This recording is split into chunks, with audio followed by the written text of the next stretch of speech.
Inside the Huddle. Small business solutions delivered by FedEx. Cris Collinsworth has been a college All-American, a Pro Bowl wide receiver in the NFL, and is now a successful broadcaster. And the experience of traveling to games across the country inspired him to launch his own business, footballpros.com. When I went to the local city, I was amazed at how much I learned from these people because they were fans of the team. They had followed this team for years and years and years. I decided I was going to get to the city before I got to the city via the internet and start asking people about their respective teams, and that's really how it all got started. Footballpros.com is a unique website.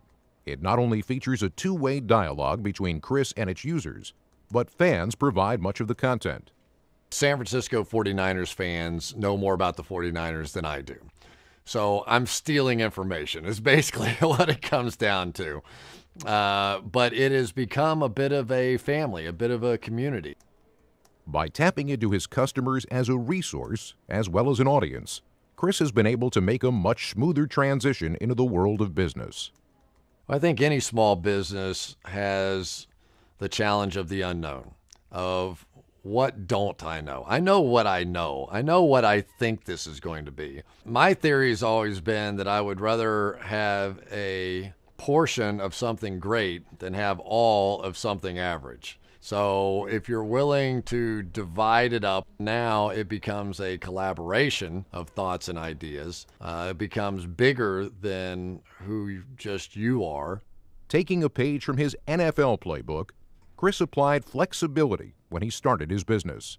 In football, you have a game plan and you go in, and generally after about the first quarter, you go, well, 80% of that game plan is now out because they're doing this and this and this. And I think if you go locked in with a plan and you go, I'm going to do it this way no matter what, I think you get buried in business. He also knew that, like a football team, a business succeeds over the course of an entire season, not after just one game.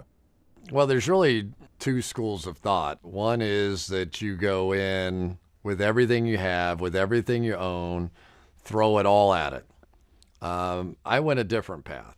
I wanted to dabble a little bit. I really wanted to get a feel for how it would work. What would be the weaknesses? What would be the strengths? Let's make my mistakes in front of a small audience instead of a huge audience and learn.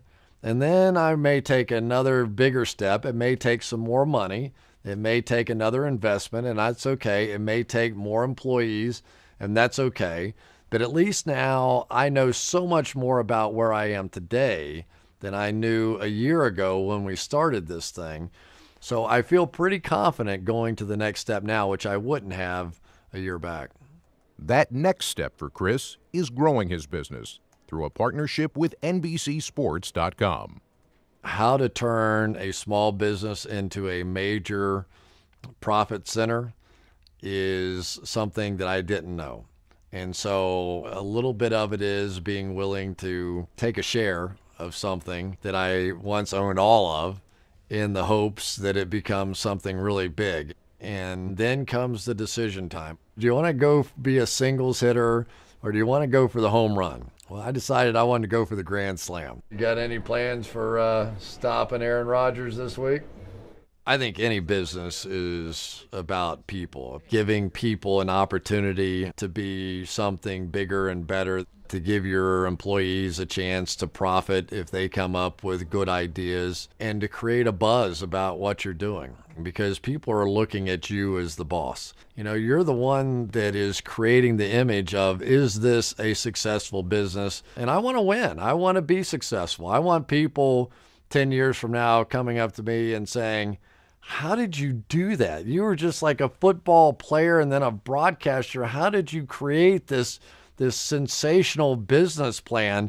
And I want to sit back on a show like this and go, let me tell you about it.